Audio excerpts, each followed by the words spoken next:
Hello, and welcome back to If It Were Up to Us, the podcast where we have zero authority, no filter, and more Disney ideas than anyone asked for. I am your host, Chrissy. This is my co-host, Stephanie. Hey, Steph. How you doing today? Hey, I will not forget this time. I am good. I'm off of work today. It's a Friday. It is glorious. It's so nice. We were just talking about how it's nice that, like, I have a day off of work, but the kids are still at school, so it's, like, a free day to just be myself, and unfortunately, I think I'm going to be spending it unpacking, but that's fine. I was hoping to get to the pool, but it is raining today, so, yes, I guess I'll do housework, so, yeah. I did not know a perk of this new house was having a pool you could use. Oh, we have 2 pools. I didn't tell you about the pools? You did not, and I'm like, how much are flights? Yeah, come stay with me. You need a vacation? All right. I'll help you unpack. I know Disney was nixed, but I do have 2 pretty great pools, so you come visit me, and, we'll call it a business expense, because it's for the podcast, right? Podcast, and we can, if I come at the right time, we can check out Universal Kids Resort. I think it without the kids. No, I'm just kidding. Yeah, which is what most people will be doing come opening day, July 1st. So, yeah. I think that's the next trip you're going to have to take. Oh, something about a rainy day just makes me feel so sleepy. Oh, of course. Yeah, yesterday that's how it was here, on and off. And I just felt like find me a bed and a nice blanket and I'll be out. That's how I feel. I am very excited, though, because last night we got tickets to go see Toy Story 5 opening weekend here. Oh, yay. Yeah, I'm excited. I forgot that comes out today, right? Mm-hmm, today. Oh, crazy. Man. There were some showings for it last night in the theaters, which I thought was interesting. But, because there were, like, multiple show times. It wasn't, like, a midnight release, so I don't know. Yeah. But I think my memories, yesterday on Facebook were Toy Story 3 had come out, like however many years ago now, and I'm just like, oh my goodness, I think that was like that's 10 wild. years ago. Yeah, so it's like, I want to go see Toy Story 3. Yeah, I think this one's gonna mess all of us moms up. Yeah, and so I don't know if I will go watch it in a theater. I'll wait until I'm in the comfort of my own home and can just let loose. And the rest of it be, yeah. Yes, we're taking the kids. This will be my youngest first movie in a theater ever. Oh, fun. So we'll see how that goes. I'm almost tempted to drive 2 cars in case we have to book it out of there, but so that way my oldest can still enjoy it. Yeah. But we're doing the whole theater that has, like, they bring you, like, dinner to your seat and stuff. Yeah. And so I'm hoping he'll feel kind of comfortable with that. And yeah, more chill vibe. Not like just sit there, don't move, look at the screen. Yeah. And it's a children's movie, so kids are going to be loud and obnoxious. And so we should. Yeah, if adults think that they're going to have, like, a peaceful, go to a late showing if you don't want. Yeah, we're going to 4 o'clock in the afternoon, so if you can't that's handle prime kid time. Yeah. Mm-hmm. So I'm excited for that. I'll have to let you know my review. Yes, please do. I'm not one of those people that are like, oh, don't ruin it. You can ruin it. It's fine. Yeah. I mean, I think we all see where it's going. Oh, yeah. And the toys will save the day. They have to save the day, right? No, the toys will beat the tech. I'm just curious if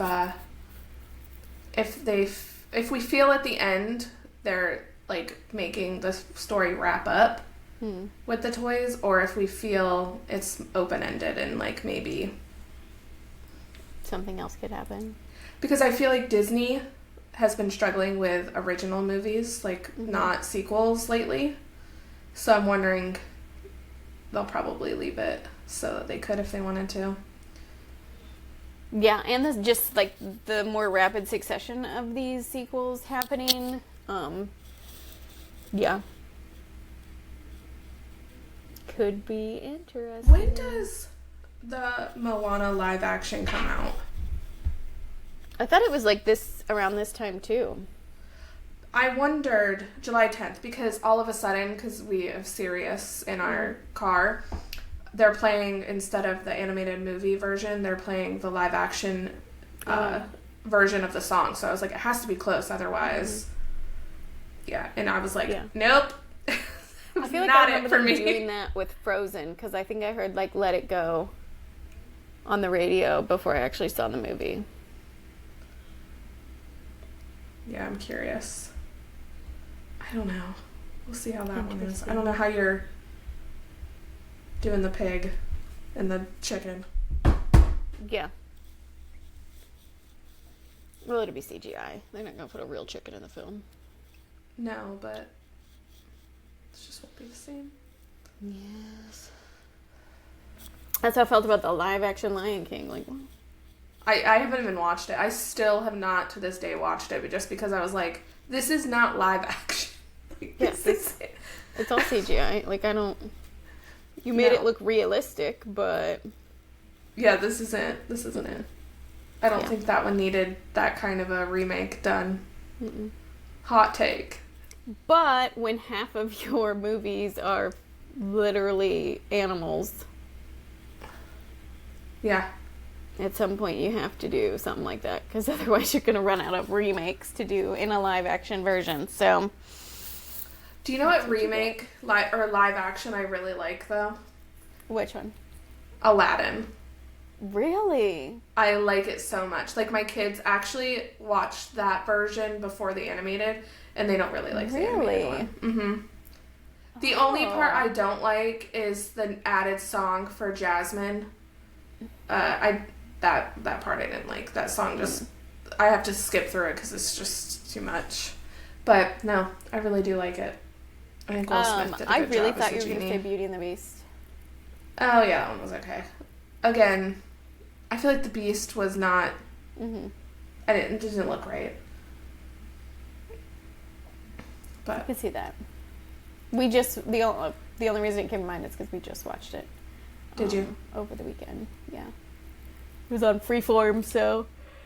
You know... Oh my gosh, I gotta stop yawning. You do. Well, should we get into today's topic?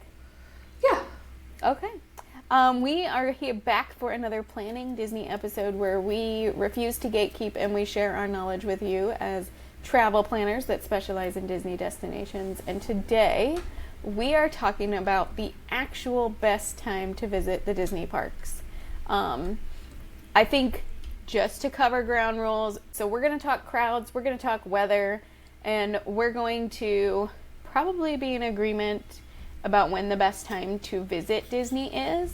But we're going to, at the end, kind of take everything and factor it all together so that you know what we would recommend. If your dates are entirely flexible, this is when you should go.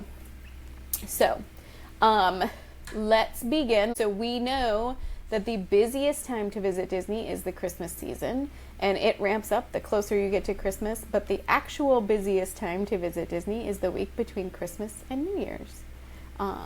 So avoid that at all costs if you can. Everyone wants to be in Disney for Christmas. It's a very magical place to wake up, but it is a lot less magical when you are packed in the parks. So, and lightning lanes are like impossible. Yeah. Starting New Year sounds wonderful if you're in a Disney park and surrounded by magic. And not that it isn't magical, but there's a chance that you may be stuck in whatever park you're in because those, like, the crowds fill up those parks the closer you get to midnight, New Year's Eve. And you'll want to be wherever you intend to be at midnight because there is a chance the gates will close to any additional visitors. So we know that's not the best time to visit Disney. When else is not a great time to visit Disney, Stephanie? Any of your Monday holiday weekends. Your President's Day, Columbus Day, Martin Luther King Day, whatever the other ones are that I can't think of. I was trying to pull up my little calendar that I made that I need to update now. I also would avoid like Easter week. Pretty much your major holidays I would try to avoid. Though I have heard people say that oddly enough, July 4th kind of is not the craziest as you would expect. Like this year, it probably will be just because it's on a Saturday. But a lot of times when July 4th is falling, like in the middle of the week, it's not as bad as some of these other holidays that are on Mondays and people just take long weekends for.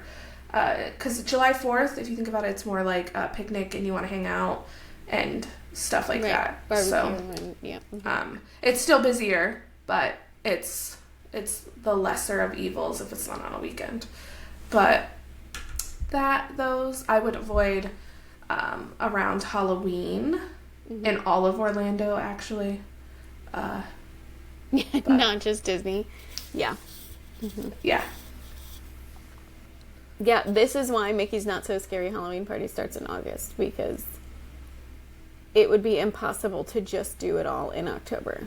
There's too much. You would have to close the park early every day to take advantage. Yeah. Also, I would avoid your Run Disney weekends. Okay, that's where I was just going to go next, is any special event weekends, marathon weekends, springtime surprise, food and wine. Yeah, all your of opening those, days in those parks. I need to fix this. It's going to bother me. I've been because not to, only obviously the parks are going to be more crowded, but transportation is going to be impacted, so it's going to take longer to get to your parks than it usually would.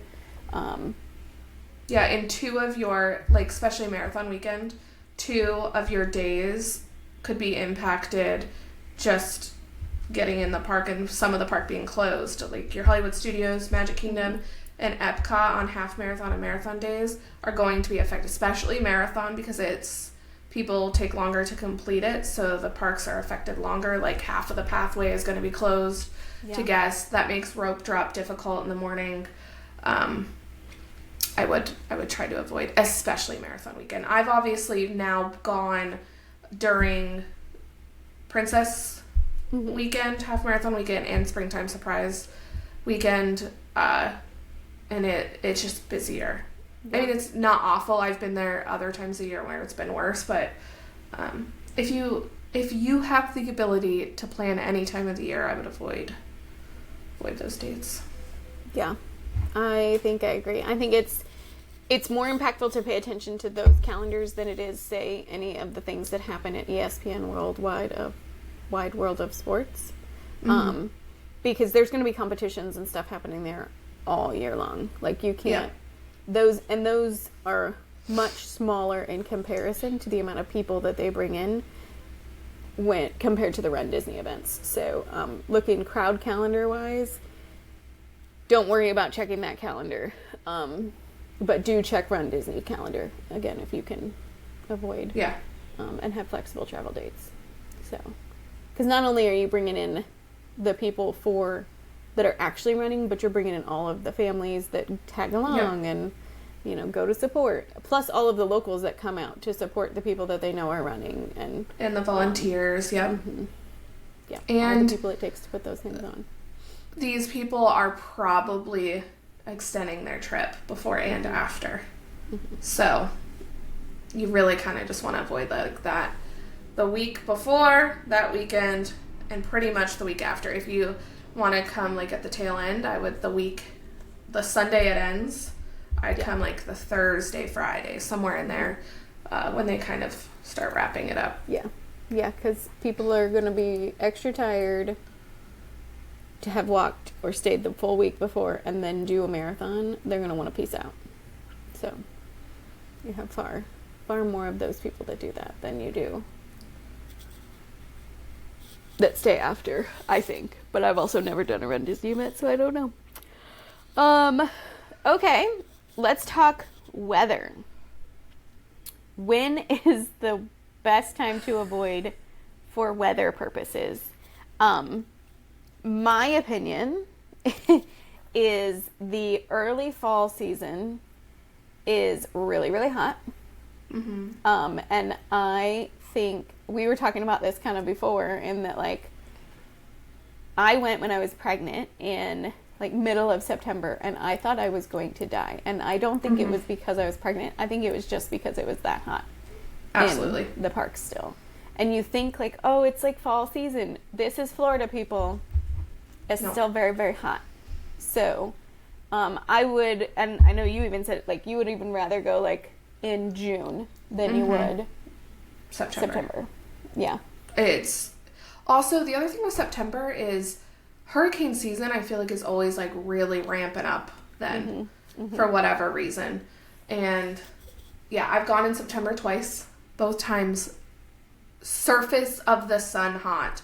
And we had been to Florida in June one time, and it was hot, but like it was bearable. It was that kind of hot that as the days went on, you kind of got used to the heat more. In September, you don't. It is so humid and so hot as soon as the sun is up, because it's hot all night long. It doesn't cool down like Chrissy had mentioned off the thing. Like, it just stays hot.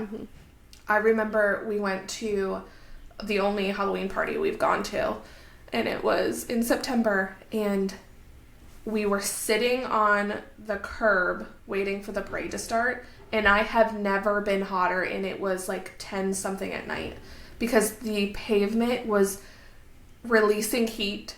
Like, it was awful. Like, it is so hot. And then we went in September 2021 when like COVID stuff was still going on, so you had to wear a mask indoors and stuff. Oh my gosh, it was just, it's brutal. It really truly is. However, it is the cheapest time to go. So if money is an issue, it's cheap, and a lot of people are not going. That's the reason that it's cheap. There's not a lot of people there in September. Once you kind of get rid of the opening weekend crowds of Mickey's Not So Scary Halloween Party, and you get past that, and you're kind of in the first few weeks of September, you do find that like there's just not a lot of people in the parks. So crowd-wise, price-wise, it might be a great time to go. I will say, weather-wise, I think that January, February is a great time to go. It is chillier, so you can add on a bit of extra layers and be fine. But you'll find that if you're somebody who doesn't do heat, January, February is the time to go. It's still warmer, especially if you're coming from up north, it's a lot warmer. And I think that can be a really great time to go, so long as you avoid those weekends. I say right after MLK Day into like that window between MLK Day and President's Day at the beginning or middle of February is a really great time to go, because you're going to find all the people that do go for those extra long weekends are gone after that, and then the weather is not so bad. So, and you haven't hit spring break crowds yet, so it helps. I'll also say, like, if you want to get some Christmas in the first, like, not the very first week of November, because the Christmas isn't all set up, that like second week of November can be good for weather and crowds. But after that, you got Thanksgiving, and then you got Christmas. Sometimes you can get away with the first week of December it being lesser. If like Christmas is like you have to see it during Christmas, but you don't want to be there when it's super busy, that can be okay for weather and all of that. And then I think you can even, because we've gone in March when it was supposed to be awful spring break time, and it was the least busy I had seen the parks other than September.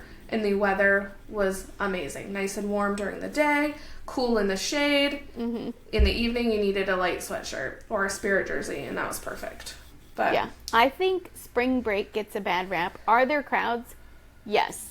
But I think compared to the other crowds that we see at Disney, because spring breaks are so staggered, it's not like everyone in the country is on spring break at the same time. So, and then you have people who have like longer like Easter breaks or like late spring breaks.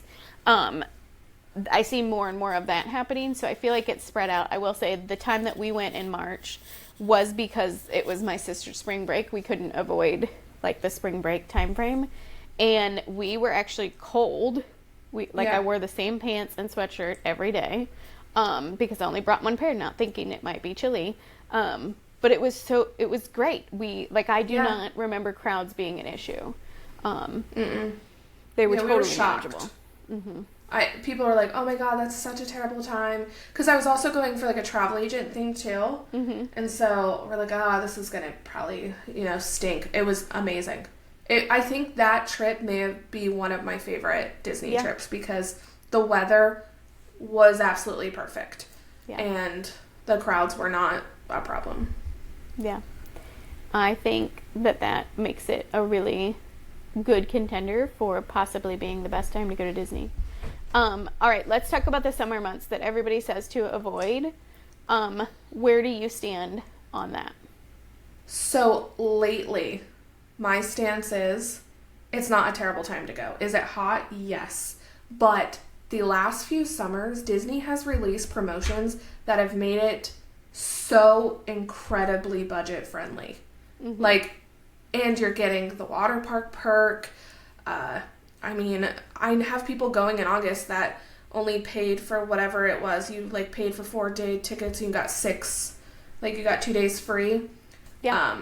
Their trip, I was looking at the other day because I had to send them some reminders. I'm like, this was such a good deal. And I feel like the fact that you don't have to take your kids out of school to now get incredible pricing. Mm-hmm. And because people are avoiding that weather because it's hot, it's hard to manage. Yeah. There's less people in the summer. That's why they're putting out these promotions because people stopped flooding the parks in the summer because I think as our generation has had kids and we're a little bit more lenient about taking them out of school, that crowd has shifted to other times of year. Yeah, I completely agree with that analysis of it. Because I do think people are okay, we'll take them out whenever. We'll make this trip happen when it works for us and not so catered to the school schedules. So, I think that makes it worth it entirely. We also did June, and I will say it was the 1 week where it did not rain a single drop in an entire week, which is so unusual for Florida. Yeah. And that made it really hard. But looking back on that trip, I wouldn't say anything was so unbearable. We went back to the resorts for a noon swim and went back for dinner times and stayed at the park late because the parks are open later in the summertime. Yeah. And you take advantage of that. You go back for a nap, you hang out, you go when it's not as hot. Yes. And I think the summer can actually be a pretty decent time to go. Yeah, and it's weird to say that because if you would have asked me 6 years ago, I would have said no. Yeah. No, don't do that. Yeah. And I think you in the middle of it, you're oh my God, this is miserable. But afterwards, you're it really wasn't so bad. And that's where Disney gets you. Because they make it magical, and then you think of those things when you leave, and you don't think of the things that weren't so great. Yeah. So. Or maybe this is what happens to us, and I don't know if it happens to you. And it probably, I bet it does. I bet if you start thinking back to your Disney cruise, this is how your mind starts working.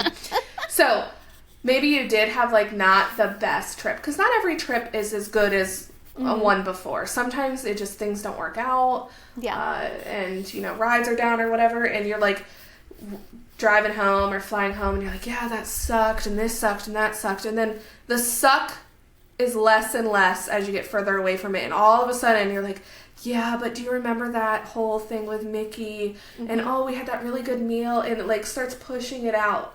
And you stop thinking about all the bad because the good always outweighs the bad. Yeah. Yeah, because it's the moments that, even thinking back to the Disney cruise, you're 100% right. I am starting to feel that, mindset of, we could do that again. That, it really wasn't so bad. And, what's the chances that ever happens again? All the you know what I knocking mean? on the wood. Yes. Well, next time I do a cruise, I'll tell you what, my kids are staying home the week before. They're not going anywhere near anybody else. And no one's getting sick. But yeah. Or we will bathe in sanitizer at the end of the night. Or we just put less toys. We'll be of an age where we put less shit in our mouths. Yeah, it does. It does get better. And I feel like they manage things a little better because they can communicate with you a little bit better. Usually before things happen, they're telling you, like, hey. Hey, I'm going to be sick. Yeah. Because they recognize, like, oh, this is how I felt when I got sick. So maybe I am getting... It does get better. But, no, I think if you travel often, like I feel we do compared to some people, like, you are going to have a trip where your kids are not well. Yeah. And it's... Yeah, not feeling it, not well, just not... Yeah, all of it. Yeah, wild. We were driving to Florida. I think that September trip. Was it? No, we flew that time. I don't remember. One of them goes so darn often. It's ridiculous. It's a real problem to have. It is. And my daughter, I think that was her first big, like, road trip. And she was watching her little tablet back there, and we have to go through, like, the mountains of West Virginia. And so you start going through a lot of windy roads. Well, she pukes everywhere. It's dark out. We have to pull onto the side of the road of a mountain. There is not a gas station, not a thing nearby. And, like, clean her up, pull the suitcases out of the bed of the truck, and, like, put her in new stuff. And she was just car sick. But, oh, man. And I've told you the story about, I was so excited because she was a little older and she left Frozen. And I did this whole big countdown where you, like, chain the papers together and they take one off every day. And I think because I did that, it made her so excited. She literally made herself sick. And this became a reoccurring thing with her. So now a lot of times we don't even tell her, like, when we're going somewhere or, like, do a countdown because she makes herself sick. So I remember, like, she wasn't, like, puking sick. She wasn't, like, runny nose sick. She was just, like, run down and just not herself. And she's sitting on my lap. We're watching the Frozen sing-along. And here I am, like, so excited. She's going to have this great time. She's going to love it. And there's, like, nothing coming from her. Nothing. She's just like, oh, yeah. Until maybe the end when, like, the Snope is flying. She was, like, excited about it. But I was just like...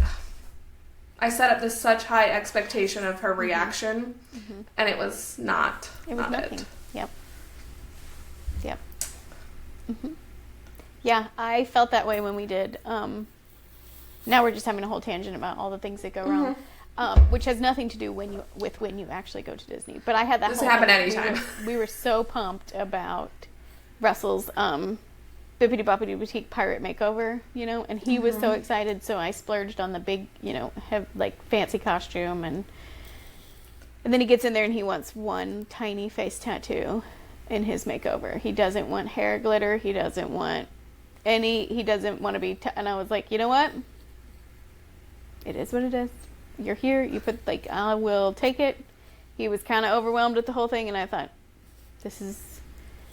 it was a disappointment for me for him to not be, like, into the whole thing, but I was like, this is what we're going to get, and I'm going to take it. I will... Yep, that's right. Just accept it for what it is, so, yeah.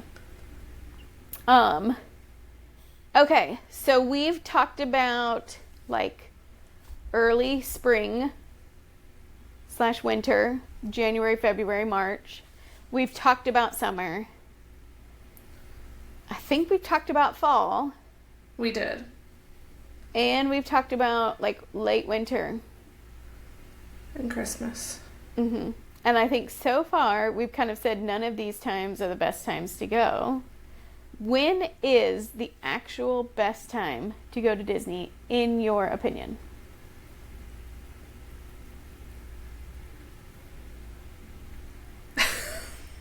I know. Silence. For me, it's a toss-up.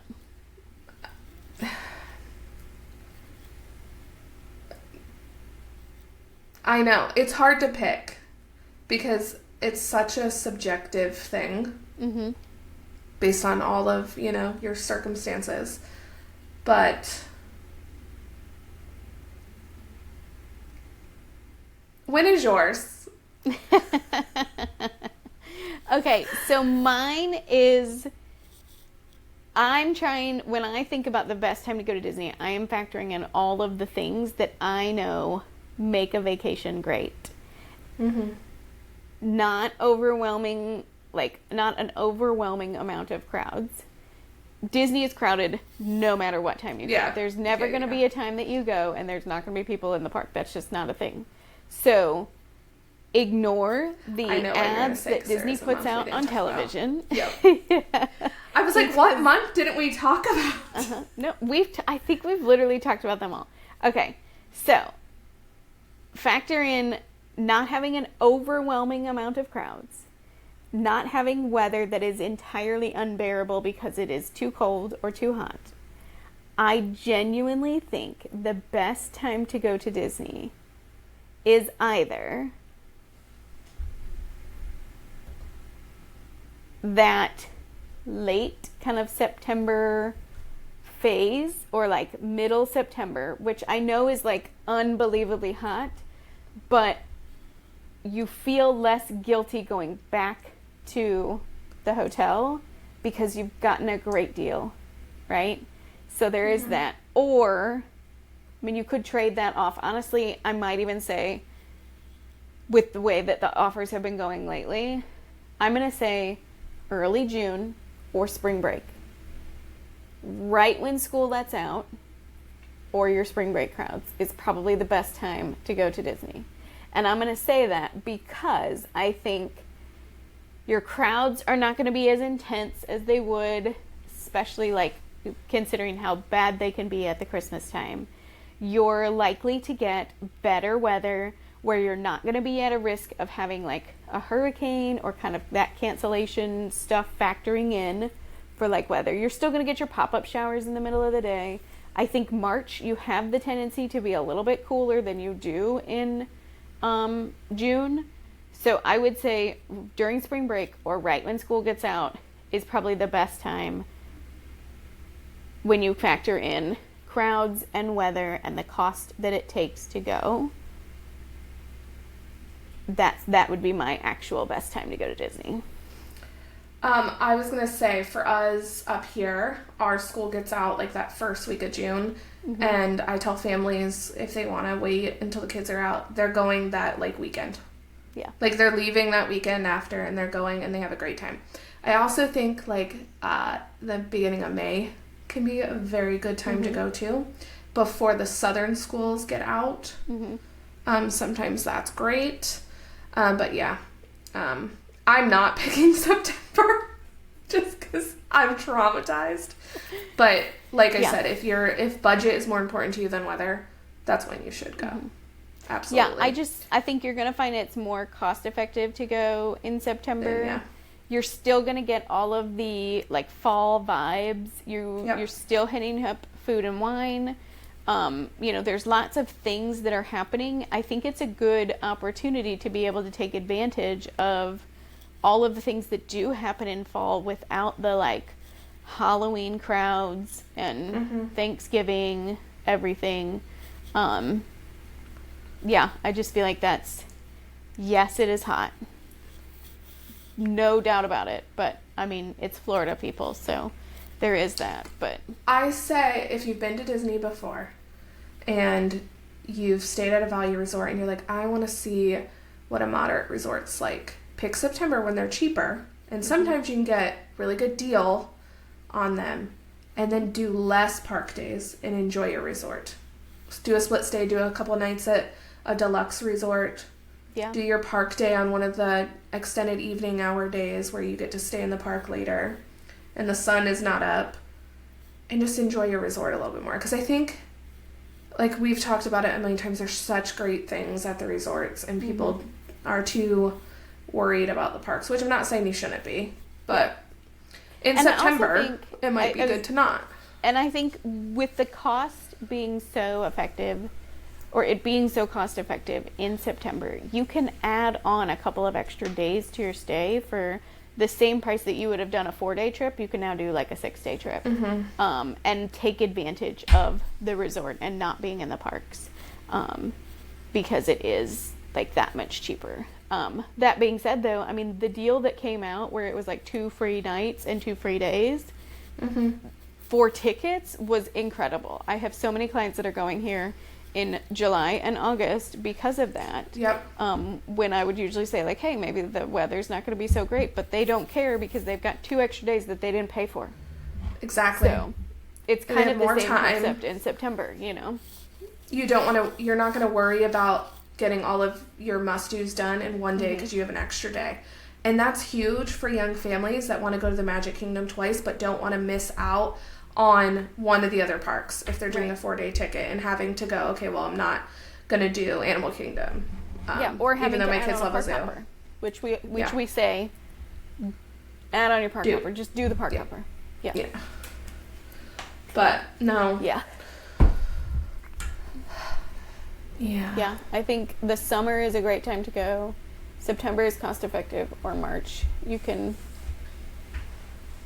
You'll have a decent time, decent weather, decent crowds. I think that's probably the actual best time to go to Disney. But in reality, in the end of the day, the best time to go to Disney is the time that works best for your family. Yep. So, like we said, you're always going to have something to you're always going to encounter something. Yep, you're always going to have to overcome some kind of obstacle, whether it's the heat, whether it's the crowds, whether it's your children or your travel party having meltdowns because it is hot and crowded or whatever it is. It's whatever time makes the most sense for your family. If Christmas is the only time to go that you can make work, or it's what you've had in your head since you were a child, go during Christmas. By all means, we're not saying don't go, but make sure to manage the expectations that you have for the circumstances in which you're traveling. Yes. And maybe that's a cop-out for the end of this episode to say, it really doesn't matter when you go, you're still going to have a great and wonderful magical time. Especially if you work with an agent like Stephanie or myself, where we know the ins and outs and we can make sure that you have the best day ever, regardless of the circumstances that you're traveling with and around. And let's be honest, it doesn't matter what time of year it is. If somebody says, hey, here's a Disney trip, are you going to go? Yeah. We're going. I don't care when it is. I'm going. Even if she says, I will never go back in September, guess what? I will. Yeah. Absolutely. Yep. All right. Well, that brings us, I think, to our end of our episode. This one was kind of a quick one, but I'm okay with that for today. We've got some fun stuff coming up on the schedule. So we have our next live episode will be on July 2nd, and this is going to be an anniversary special. I'm kind of working on something special because it is our 1-year anniversary of the podcast, which is so crazy to think about, that we've been doing this for a whole year together. Did you see our story today that I posted? No, I didn't see that. Today is the 1 year of the recording of that episode. Today is the day we recorded it. Oh, is it really? Oh, yeah. Happy anniversary. Yeah, happy anniversary. Sent you a little bottle of champagne. We could have toasted. We could have toasted. I didn't even think about it until I was looking at my personal Facebook, and I must have put it on there too, and I was like, oh my gosh, this is when we recorded. I mean, it makes sense because I was gone for 4th of July and we gave ourselves a couple of weeks to edit. And yeah, and then I think we recorded a couple so that we had an arsenal of them. Because we were so determined that we were not going to give up on this. And we felt that if we recorded a bunch and had a bunch ready to go, that would keep us, and look at us now. Look at us now. Okay, we have to save our reminiscing for next week after. Anyways, so we're going to have a special where we're going to talk about some of our favorite moments over the last year, because we've been doing this for a year, but you know what? Our country has been doing its country thing for 250 years, which, I don't know why I thought we were older as a country than we are, but history just feels like big history, you know what I mean? Yeah. So anyway, so I thought we could just talk a little bit about Walt's love of Americana and his pride to be an American citizen, especially when things don't feel as prideful as they should. So we're going to talk about Walt's. We're going to pretend like we're Walt and think about an idealized version, even if we have to. But we're going to talk a little bit about Walt's love for Americana and kind of pay tribute to the fact that we've been doing this whole be our own country thing for 250 years. And at the same time, we're celebrating this whole be our own podcast thing for a whole year. So, and then after that, we have a special episode. I'm not announcing it here. We'll put it out on social media, but we have a collaboration coming up with some of our good friends in the podcasting world. And we're going to be talking about all the planning advice that just needs to end. And some other things and hot takes, unhinged thoughts, and whatever else we feel like talking about during this episode. So I am very excited for that one. And then coming up like a month out from today, we'll be celebrating the anniversary of Disneyland. I know we hit 70 years last year as the whole thing has kind of commenced and that celebration comes to an end. We're going to be looking at planning a day at Disneyland, I think. Oh, yay. Our best tips for planning a day at Disneyland and our experiences at Disneyland, because we just don't give Disneyland enough love, I don't think, on this pod. No. And it's very much an important part of the Disney parks. Yes. So we're going to give and some... this podcast. Yeah. It's our origin story. Yes. So I feel like that fits right into this whole reminiscing. So that's what we're looking at ahead. Please stay tuned to our social media and then and we also have and as a reminder, we do in our episode where we're talking about all the planning tips that need to end, we want to know your thoughts. So Stephanie will put out the anonymous tip line on social media. So if you feel like you don't want I'll give it to you and you can put it in the edit, the phone number to text. Perfect. Yes, right here. Wherever. It is on the screen in the universe. So call into the tip line. Let us know like the worst tip that you ever heard or the thing that you've heard constantly in the Facebook groups or whatever it is. And let us know the advice that you think needs to just go by the wayside.